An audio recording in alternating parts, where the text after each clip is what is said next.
if I have to answer that question really short, I guess it is really about trying to make the best out of what we've been doing exceedingly well in the course of the last 60 to 70 years. Being the largest manufacturer of springs, and especially being the largest supplier of springs to the automotive sector, gave us an edge when it came to understanding metallurgy, gave us an edge when it came to understanding how we could put up large-scale plants and service customers. Now, you should understand that the small arms space is also the ammunition space is very similar in terms of being able to manage quality when you do large-scale production. And then there is something which people really don't recognize as much, which is at the heart of the weapon is still a spring. You can have a lot of those parts in there, but the spring is one of those most important parts which you cannot do without. I don't think there is a single firearm in this world which does not have a spring. We've also learned how to make those springs well and make those springs do the work over a very long period of time. So for us, that synergy was definitely an important reason why we got into the small arms space.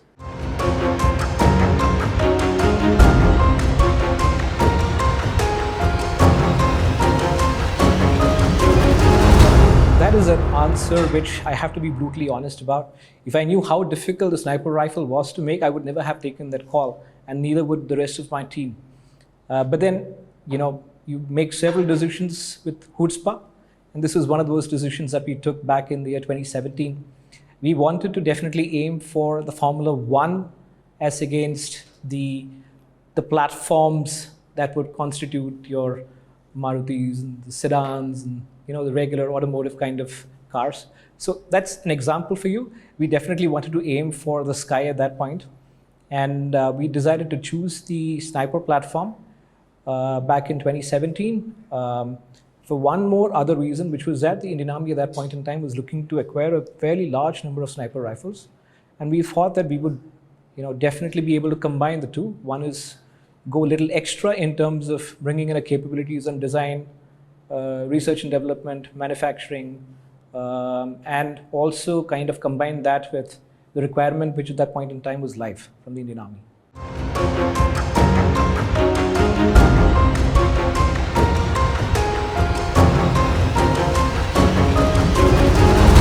So the Viper was the first baby. The Sabre came in very shortly thereafter. The Viper is chambered for the 7.62 by 51 round. The Sabre is chambered for the .33 at Lapua Magnum or the 8.6 by 70. The Viper 7.62 by 51 rifle is very apt for both military as also law enforcement like situations. It is a very accurate weapon. We promise sub 1 MOA on both the Sabre as also the Viper, but the Viper is a little lighter than the Sabre. The ammunition is more easily available. And besides the military, there is also a very large pool of special task forces, SWAT teams, infantry units, and the larger export markets also that were available for us on the Vipers. We constituted a team back in 2017, which kind of started designing both of those. And our objective was to kind of not have two separate standalone weapons. We wanted to have modularity between both those weapons, and we also wanted to have a system whereby what we build up as key components for both of those would be interchangeable in many ways. When I say interchangeable, I'm not talking about remove the chassis from this and put it into the other one, but then the manufacturing process in both of these would start mirroring each other. So it becomes much easier for us to produce in large numbers. The Viper was the first one to get into testing. This was back in 2018. I guess same time back in 2018 is when we kind of tested out the Viper for the first time and put it against some fairly serious competition. I'm talking about international brands like Bharat and a few other ones. And I thought it performed exceedingly well at that point in time.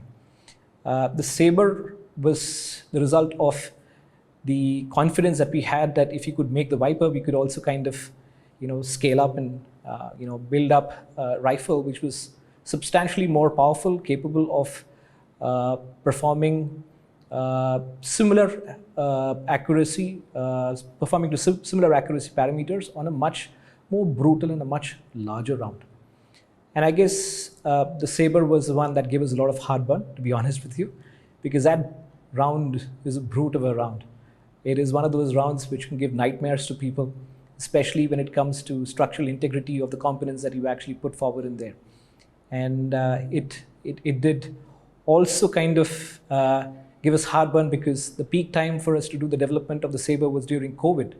But we had to kind of really improvise. We had to innovate on the go to kind of get the Sabre into design completion and testing by 2022. Both of these weapons at this point in time have moved beyond prototypes, have moved beyond design. We've gone into Mark III on both the 7.6251 Viper, is also on the .338 Sabre. The Sabre has also gone into international markets, military markets. And we're very, very proud about the fact that we've put forward a weapon which has been accepted by international militaries for the fact that it does perform to what it is supposed to be putting out as attributes.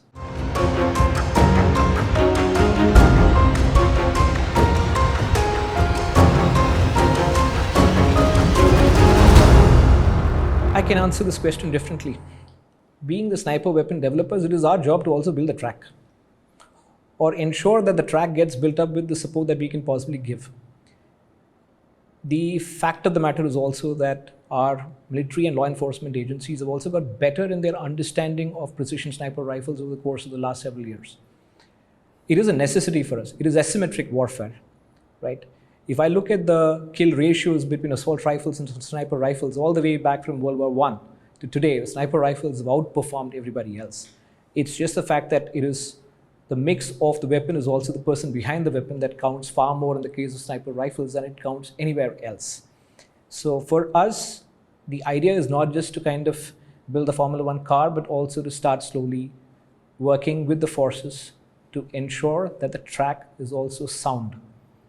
And to that extent, I believe what we've tried to do in the course of the last 2 years is understand the science very, very well, understand the artist's perspective, the artist being the sniper, and give as much support as we can in terms of data points. So a sniper really does not just take the weapon and then go into warfare. He actually needs to practice on that. There are certain elements like ranging. There are certain elements like being able to kind of transition from, let's say, 300 meters all the way up to 1,500 meters. It requires a lot more of study. It requires a lot more of technical analysis. And to that extent, we managed to understand a lot of the nuances of sniping. Some of that actually has been built not on our own. It has also been built because of the fact that we engage very closely with military forces in India as also outside of India. That gives us the perspective of what the sniper is looking at, what is most important for him, and how does he basically engage his target. Sometimes it's difficult for the sniper to explain to him, to explain to himself rather, how he does what he does. So what we try and do in many cases is basically sit down with him, understand as much as possible. Some of the intuitive angles, for that matter, need to be translated into, I'd not say data, but some form of subjective analysis, which we can thereafter build into the weapon. So to give you an example, long ranging in certain environments is far more difficult than in other environments. India is blessed with difficult environments when it comes to long range sniping. We've worked with several units in India. We've tried to understand what exactly those people require in terms of stability of the weapon, balance of the weapon, areas like sound suppression, which is a very, very difficult area, by the way, to work on. And some of that has basically been translated through data into the designs that we have. So I guess we're getting there slowly. The fact is also true that we need to scale up substantially in terms of having excellent snipers. We have a pool of snipers at this point in time who are fairly good, but we've also been moving from the Dragunov to the bolt action snipers. And that's a completely different ballgame. You can't expect a marksman to be as good as a sniper. Last but not the least, a sniper is not just about the weapon and himself and shooting, it is also about tactics. And those tactics are something that we're learning as we go on. That's I guess, a forever learning process for our team here.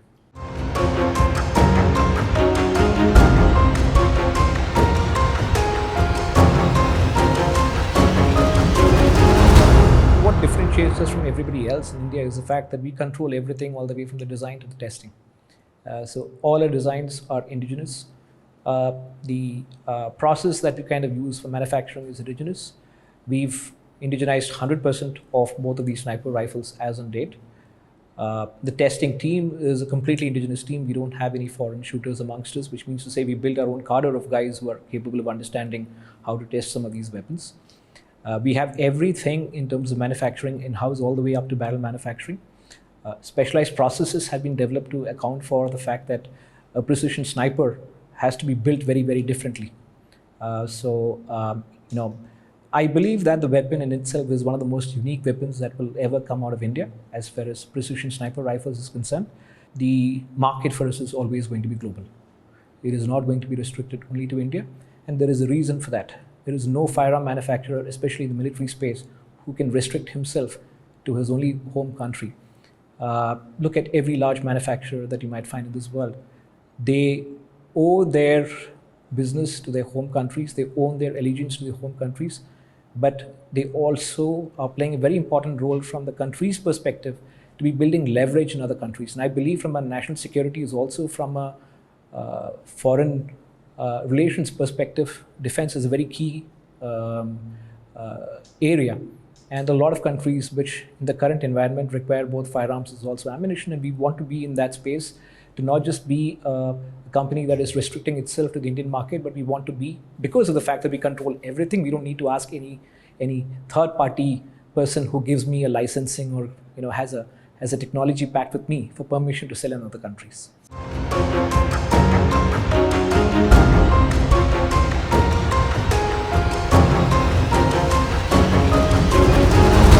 Absolutely, there's no question about that. I think that was what we kind of put out for the very first time back in 2020, right? DefExpo 2020 was the time when we released Born in Bharat for the very first time. And Born in Bharat, obviously, because there is no more made in India for us. Made in India is, I guess, a nice fancy term for us. But at substance, if I was to kind of put forward, it is Born in Bharat.